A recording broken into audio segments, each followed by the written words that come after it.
तो क्लास 10 कल के लेक्चर में हमने ओम्स लॉ के बारे में पढ़ा था। ओम्स लॉ क्या है? जो ओम्स लॉ हमें पोटेंशियल डिफरेंस और करंट के बीच में रिलेशन को शो करता है ना। आगे के लेक्चर्स में हम पढ़ चुके हैं, ठीक है। अब उसी के हम क्या करेंगे, न्यूमेरिकल। मैंने लास्ट क्लास में मैंने प्रॉमिस किया था कि ओम्स लॉ के हम क्या करेंगे बेटा, न्यूमेरिकल करेंगे और उसकी ग्राफ करेंगे, ठीक है। तो देखो एक क्वेश्चन ले लिया, a simple electrical circuit has 24 volt battery. तो बेटा सिंपल इलेक्ट्रिकल सर्किट की अगर हम बात करें, इलेक्ट्रिकल सर्किट क्या होता है? इलेक्ट्रिकल सर्किट की बात समझिएगा। इलेक्ट्रिकल सर्किट, मान लो तुम्हें एक एलईडी जलाना है, ठीक है, एक बल्ब जलाना है। तो उस बल्ब को जलाने के लिए तुम्हें तार चाहिए होगी, ठीक है, तुम्हें एक सेल चाहिए होगा, तुम्हें स्विच चाहिए होगा। तो उन सबको जोड़ोगे ना, तो वो जो रास्ता तुम तैयार करोगे ना, एक्चुअली सारे इलेक्ट्रिकल कंपोनेंट को मिला के हम जो एक रास्ता तैयार करते हैं ना इलेक्ट्रॉन्स के फ्लो का, उसी को हम क्या बोलते हैं, इलेक्ट्रिकल सर्किट। याद रहेगा।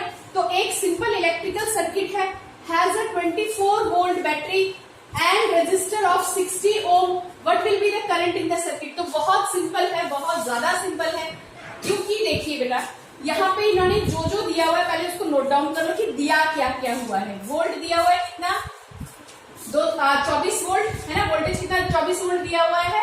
और रेजिस्टेंस कितने का दिया हुआ है बच्चों, 60 ओम। ये ओम का सिंबल बताया था, नहीं बताया तो कर लो, ठीक है। निकालना क्या है, आई। चलो सारी चीजें जो इन्होंने दी हैं और पूछी है हमने लिख लिया। अब क्या करें, V is equal to I into R. देख लिया करो किस किस में रिलेशन पूछा गया है। तो बेटा आई निकालोगे तो भाई साहब आई कहाँ जाएगा, I is equal to V by R, है ना।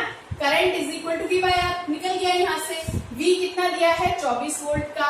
R कितना दिया हुआ है, रेजिस्टेंस कितना दिया हुआ है, 60 ओम का। काट लो, 6 4 चला जाएगा। कितना आया, काट पीट के देखेंगे तो 0.4। क्या निकाल रहे हो, करंट। किसमें मेजर किया जाता है, एम्पियर में। वो डिवाइस जिसमें मापा जाता है उसे एमीटर बोलते हैं, उस डिब्बे को, ठीक है। और जिसमें मेजर किया जाता है दैट इज यूनिट क्या है, एम्पियर। तो 0.4 एम्पियर हो गया। अगला क्वेश्चन देखो, an electric iron draws a current of 3.4 ampere. मैंने डेसिमल वाला ले लिया है, डिवीजन में थोड़ा सा मैं क्वेश्चन समझ लो, ठीक है।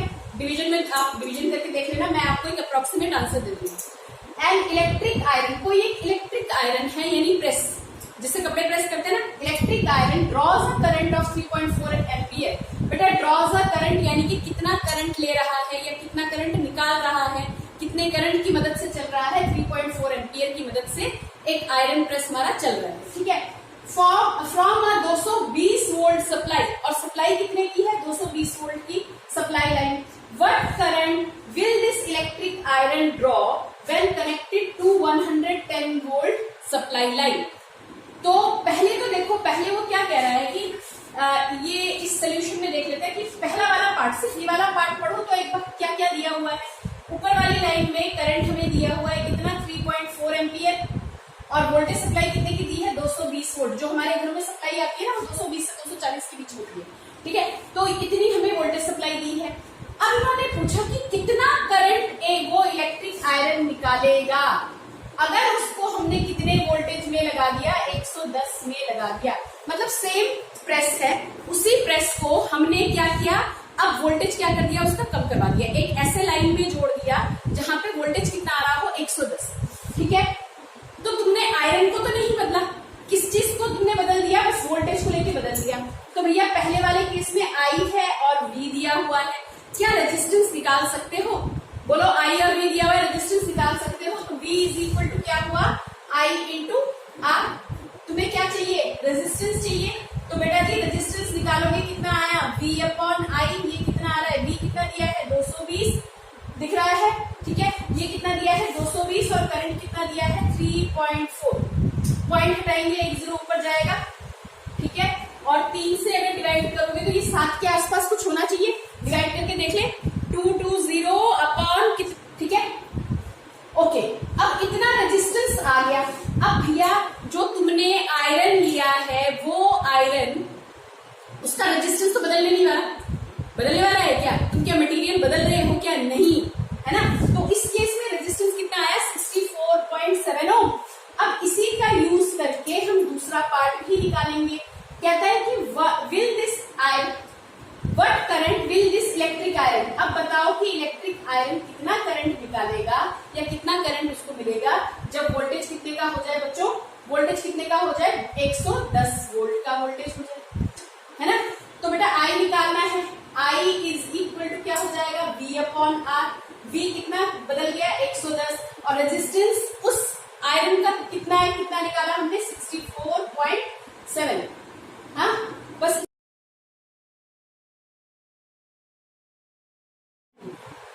देख लो, हो सकता है कि इनमें कुछ डिफरेंस हो, पर मैंने तरीका आपको बता दिया। बोलो बात समझ में आई, मैंने तरीका आपको बता दिया। क्या हुआ, पहले रेजिस्टेंस निकाला, अब आयरन का जो रेजिस्टेंस है वो बदलने तो नहीं बदलने वाला, तो ये वही रेजिस्टेंस तुम्हारे पास सेकंड टाइम भी काम करेगा, सिर्फ हमने क्या कर दिया, वोल्टेज को बदल दिया, रेजिस्टेंस ये रहा और करंट हमने निकाला। ठीक है जी, ठीक है, इतनी बात समझ में आती है। चलो आगे करते हैं, बहुत गर्मी है। पहले मैंने मिटा दिया था, मैंने दोबारा से इसको किया। अभी जो क्वेश्चन हमने किया, तुम लोगों ने अगर नोट डाउन किया है तो जरा ढंग से देखो। कल मैंने आपको बताया था कि V I का डायरेक्टली प्रोपोर्शनल है, V बढ़ाओगे I बढ़ेगा, V घटा दोगे I भी क्या हो जाएगा, कम हो जाएगा। देखो अभी जो हमने क्वेश्चन किया उसमें 220 वोल्ट की सप्लाई थी और करंट कितने का था, 3.4 एम्पियर का करंट था। हमने रेजिस्टेंस कितना निकाला, 64.7 ओम। एक बार आंसर चेक कर लीजिएगा, मेरे को यही याद था, मैंने ये लिखा सॉल्व करके ना, मेरे पास यही आ रहा था, आप एक बार चेक कर लीजिएगा, ठीक है। तो V कितना, यहाँ पे हमें दूसरे केस में हमें क्या किया कि वोल्टेज को इन्होंने सीधा क्या कर दिया, हाफ कर दिया, वोल्टेज को सीधा क्या कर दिया, हाफ। 220 का कितना कर दिया, 110 कर दिया। तो हमने जो करंट निकाला वो कितना निकाला, 1.7 एम्पियर। समझे, कल मैं यही आपको समझा रही थी कि जब वोल्टेज 220 था तो करंट कितना था, 3.4 एम्पियर। करके देख लेना, स्कूल में एक्सपेरिमेंट कर लेना, ठीक है। और जब हमारे पास वोल्टेज 110 हुआ यानी इसका आधा हुआ तो करंट भी क्या हो गया, उसका हाफ। यही मैं कल समझा रही, ठीक है। तो अब हम क्या करेंगे, इस पे ग्राफ करेंगे, ग्राफ। तो बेटा V और I का ग्राफ बनाएंगे, कर लो इसको, नोट डाउन कर लो। बात समझ में आई कमेंट में बता देना, ठीक है। तो बेटा ग्राफ करेंगे मेटल्स के लिए, ठीक है। कोई मेटल का वायर है हमारे पास और उसमें हमने क्या लगा दिया, पोटेंशियल डिफरेंस लगा दिया, और हम देखना चाह रहे हैं कि V और I में कैसा ग्राफ बनता है। बेटा अगर मेटल का केस है, मेटल का वायर है, तो यहाँ पे करंट ले लो और यहाँ पे क्या ले लो, पोटेंशियल डिफरेंस ले लो, ठीक है। तो करंट और पोटेंशियल डिफरेंस का अगर तुम ग्राफ बनाते हो तो ग्राफ आपका स्ट्रेट लाइन आएगा। ग्राफ कैसा आएगा आपके पास, स्ट्रेट लाइन आएगा, इस तरह से बढ़ता हुआ आएगा। यानी आप V को बढ़ा रहे हो, देख रहे हो, यहाँ पे 0 लिया था, मान लो यहाँ पे 1 2 3 4 करके हम V को क्या कर रहे हैं, बढ़ा रहे हैं, और साथ के साथ करंट भी क्या हो रहा है, उसका धीरे धीरे क्या हो रहा है, वाई एक्सिस पे बढ़ रहा है, क्लियर। तो अगर हमारे पास मेटल है तो ग्राफ लीनियर ग्राफ आपको दिखाएगा, एक लाइन में स्ट्रेट ग्राफ आपको दिखाएगा। और ये जो स्लोप है बेटा, ये मान लो कितना एंगल, थीटा, ठीक है।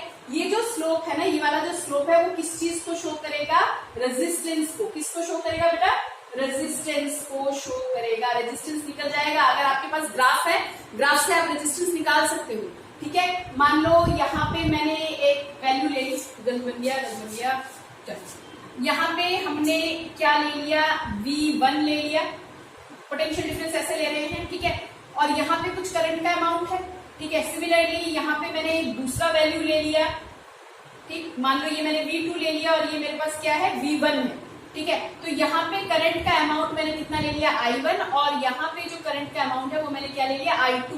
बेटा बात समझिएगा, ये जो स्लोप है, ये जो स्लोप थीटा जो बना रहा है ना, ये आपको क्या देगा, रेजिस्टेंस देगा, V2 माइनस V1, यानी कि R इज इक्वल टू तुम्हारे पास क्या होगा, V2 minus V1 upon I2 minus I होता। तो स्ट्रेट लाइन नहीं होता, ठीक है, स्ट्रेट लाइन नहीं होता।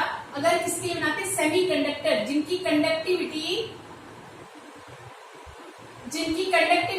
हमारी मेटल नॉन मेटल के बीच की है, ठीक है। तो यहाँ पे अगर हम बनाते V और I में, और कैसा सेमीकंडक्टर, तो ग्राफ सीधी नहीं आती, ग्राफ कैसी आती, कुछ इस तरह से आती। यानी शुरू में हमें क्या नहीं दिखता, करंट नहीं दिखता, एक पर्टिकुलर वैल्यू वोल्टेज तक हमें करंट नहीं दिखता, फिर करंट अचानक से बढ़ता, ठीक है। फॉर सेमीकंडक्टर ग्राफ ऐसा बनेगा V और I के बीच में, ठीक है। और मेटल्स के लिए क्या बनेगा, सीधा। तो अब इसका कोई न्यूमेरिकल मुझे जब दिखेगा मैं बता दूंगी आपको, ठीक है। एक आधा क्वेश्चन कर लेंगे इसकी, ठीक है। इतना कीजिएगा, तैयार रहिएगा, नेक्स्ट क्लास में रेजिस्टेंस को और अच्छे से पढ़ेंगे। क्या बताया था, रेजिस्टेंस ना तो V पे डिपेंड करता है ना I पे डिपेंड करता है, तो रेजिस्टेंस डिपेंड किस पे करता है, लेंथ पे और एरिया ऑफ क्रॉस सेक्शन पे। अगली क्लास में वही करेंगे, ठीक है बेटा, टेक केयर, बाय।